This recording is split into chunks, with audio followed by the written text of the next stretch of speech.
Ça, c'est l'épisode que vous attendez tous depuis presque 1 an maintenant. On fait des trous dans notre bateau. C'est ça. C'est qu'on commence toujours en haut de la ligne d'eau, c'est préférable.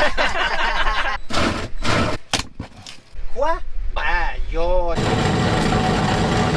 Il n'y a rien qui va nous arrêter dans ce tour du monde-là. On va le faire, le tour du monde.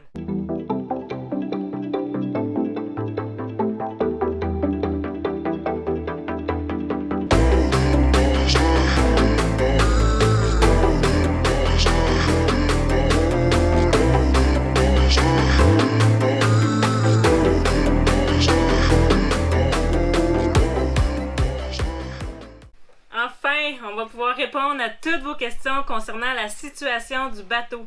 Pour ceux qui sont nouveaux sur la chaîne, qui ne sont pas nécessairement au courant, quand on a acheté notre Lavazzie Fontaine Pajot 2005, on a fait sa sortie de l'eau pour appliquer un vinyle artistique de Jessie Armand, le wrap que vous voyez là, sur toutes les photos. Puis quand on a fait la sortie de l'eau, c'est là qu'on a découvert des problèmes structurels majeurs sur notre bateau. C'est notre deuxième voilier. Notre premier voilier, c'est un monocoque custom de 43 pieds. On est parti du Québec, puis on vit maintenant sur l'eau depuis 3 ans et demi. On a visité 17 pays avec notre premier voilier, puis on s'est rendu jusqu'ici au Panama. C'est ici qu'on a acheté notre catamaran. Une chance qu'on a sorti le bateau de l'eau pour appliquer le vinyle, parce que notre intention était de traverser le canal de Panama et avec notre nouveau catamaran, traverser le Pacifique. Quand on a sorti le catamaran de l'eau et on a commencé à nettoyer la coque, c'est là qu'on a remarqué en premier une craque sur la quille. Et ensuite que le mur de la cloison de la chambre de bain côté tribord était déformé et s'affaissait. Et on était inquiet, alors on a fait appel à une firme du Panama, 24 Marine, qui est venue inspecter la structure. Ce qu'ils ont découvert nous a complètement découragés. Panamarina, Panama. Together with Patrick, we are checking the hull. The hull is having some issues on the hull. So we're gonna check inside, outside, and see what we come up. The tabbing part is cracked. Okay. Right at the end of the bulkhead. Oh no. I was thinking, oh, maybe only this side. It's all over. Oh my god. Pourquoi on fait cet épisode maintenant et qu'on ne l'a pas fait durant la dernière année? Parce qu'on a décidé de mettre un terme à la procédure légale.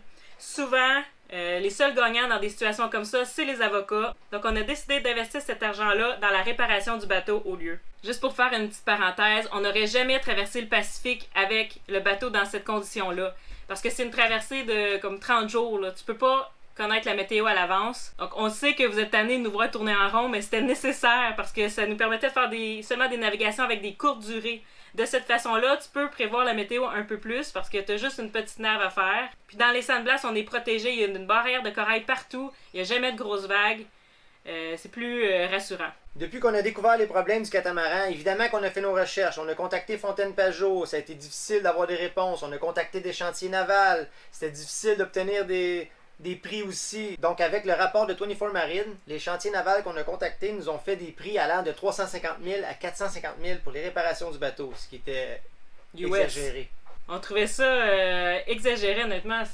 Surtout pour un bateau qu'on a payé 197 000 US. Là, ça faisait pas de sens. Comment c'était possible? On était surpris, on était découragés, on était anéantis. Ça a été difficile, honnêtement, cette dernière année parce que c'était des montagnes russes. Là. Mais vous nous connaissez, on n'a pas abandonné. Il n'y a rien qui va nous arrêter dans ce tour du monde-là. On va le faire, le tour du monde.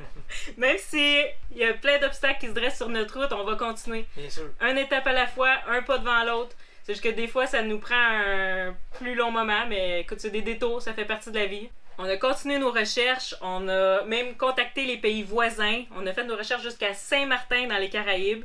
On recevait des prix soit farfelus ou les gens nous retournaient pas nos appels. J'ai fait des suivis, retournaient pas nos appels ou nous disaient oui, je vous envoie ça la semaine prochaine, nous envoyaient pas. Après tous ces mois stressants, on savait plus vraiment quoi faire. Puis on jasait avec notre ami Louis qui nous racontait qu'il s'en allait à l'Équateur réparer un bateau avec des problèmes structurel majeur. Là, nous autres, ça nous a tout de suite comme... Peut-être qu'on pourrait demander à Louis après s'il serait disponible pour venir réparer le nôtre. Et Louis, avec son grand cœur, sans hésitation, il a dit oui! Ouais! Et Louis, ben on vous l'avez déjà vu dans les épisodes, c'est lui qui a créé la colle Final Fix pour les dinghies. C'est lui aussi qu'on est allé rencontrer, on a comme mentionné vite fait qu'on allait rencontrer une personne bien importante à Linton Bay, ben c'était Louis.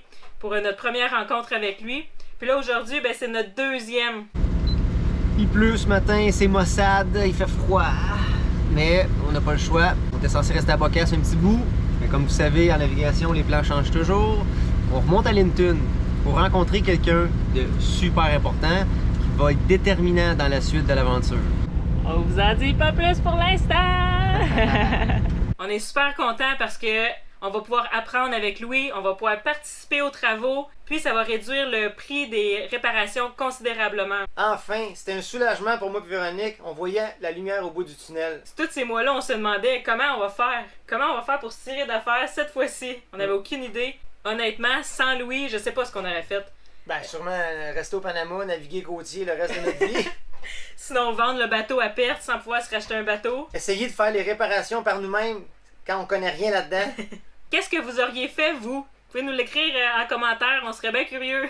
Donc, c'est finalement aujourd'hui que Louis investigue le bateau en profondeur. Il va faire des carottages dans le bateau pour vraiment voir l'état des matériaux. Bon matin. Bon matin, mister, ça va bien? Ça va super bien. Super. Ok. On est prêt pour le début de la grande aventure. Exact. Welcome aboard. Ça va? Ben oui. Bienvenue à bord. Ben merci. Merci. On vous présente Louis, mais vous l'avez déjà vu dans nos épisodes précédents. J'ai pogné le vent. Ouais. Qu'est-ce qu'on fait aujourd'hui? Ben aujourd'hui, on va voir un petit peu quel est le point d'intoxication de ce bateau. Au moins avoir une idée de ce qui nous attend comme travail. Let's go, on attaque!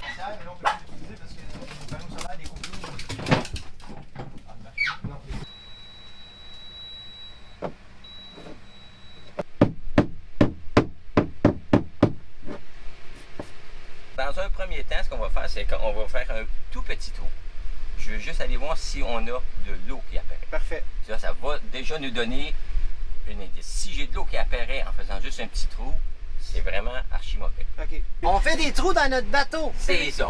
C'est qu'on commence toujours en haut de la ligne d'eau, c'est préférable. T'es pas nerveux quand tu fais ça. Pas mon besoin.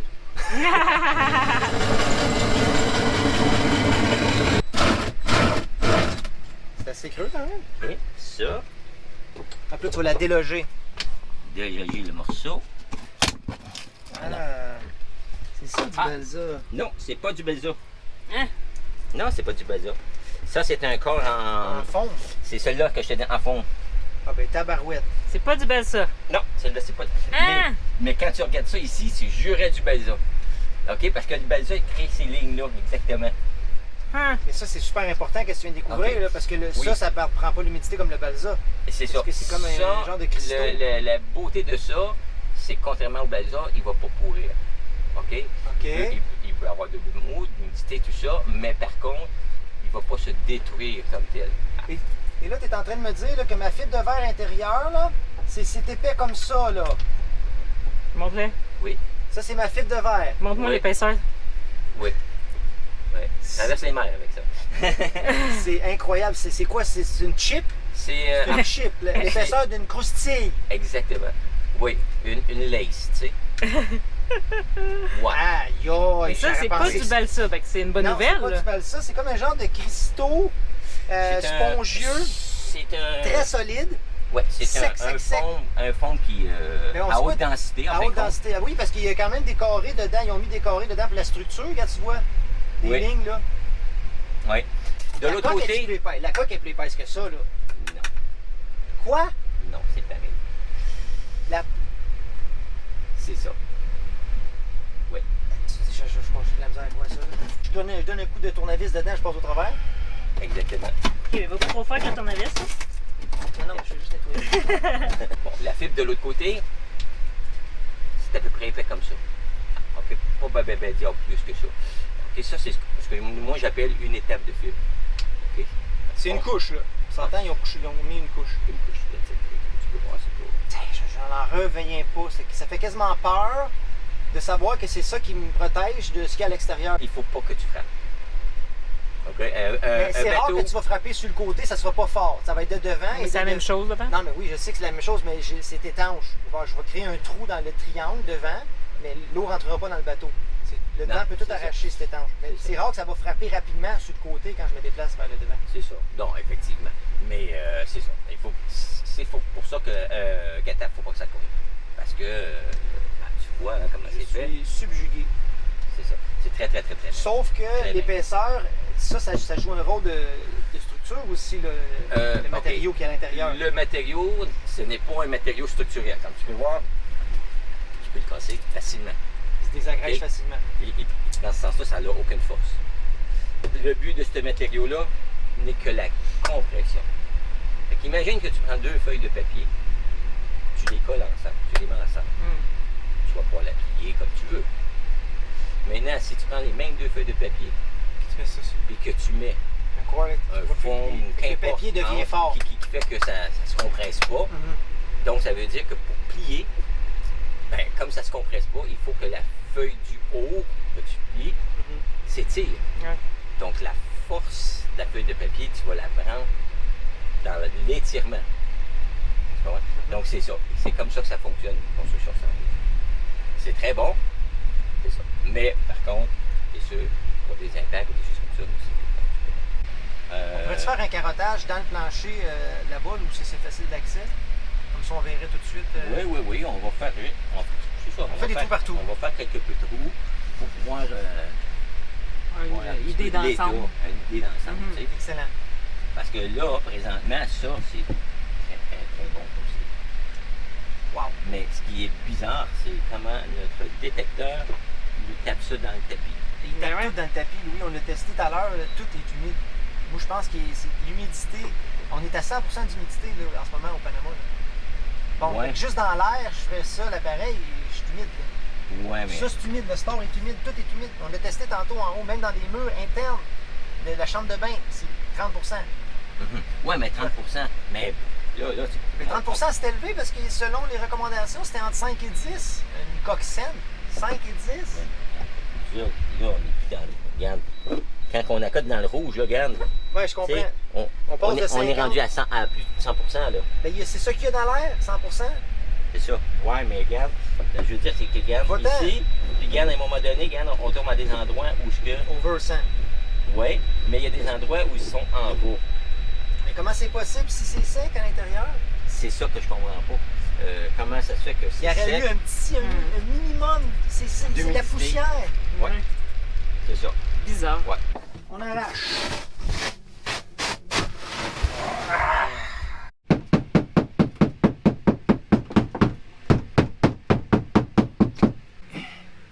Ici j'ai un endroit où c'est plus humide. On va se faire un petit X.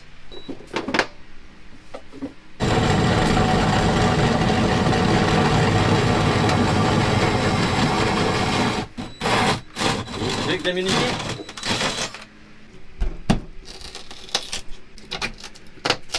Voilà. Sec. Intéressant aussi, c'est que de voir qu'on n'a pas de délamination. Donc, tout est bien laminé. La fibre est bien laminée contre le foam. Donc, ce qui est très, très bon. Donc la coque est fragilisée. Ça veut dire que structurellement, on a un problème ailleurs qu'il faut trouver parce qu'on a quand même la fenêtre qui est en train de se décoller, qui prend toute la pression. Il y a un petit espace en haut dans la cuisine qui craque en navigation. Donc il y a une torsion à quelque part.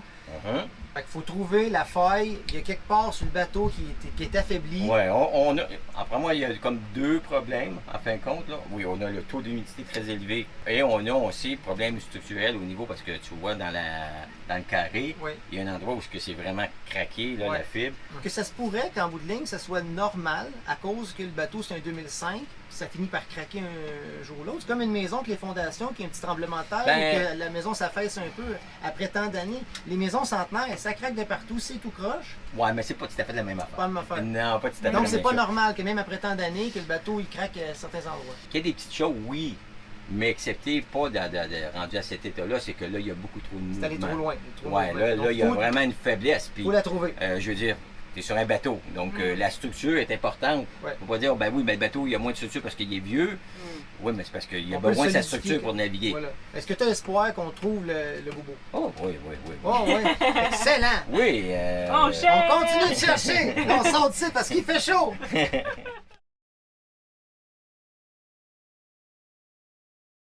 Je redoutais qu'il y ait quelque chose à cet endroit-là. Puis là, avec l'accès, on le voit, il y a un problème. Là, ici, ça fait ça. Fait que là, c'est les finitions qui essayent de tenir.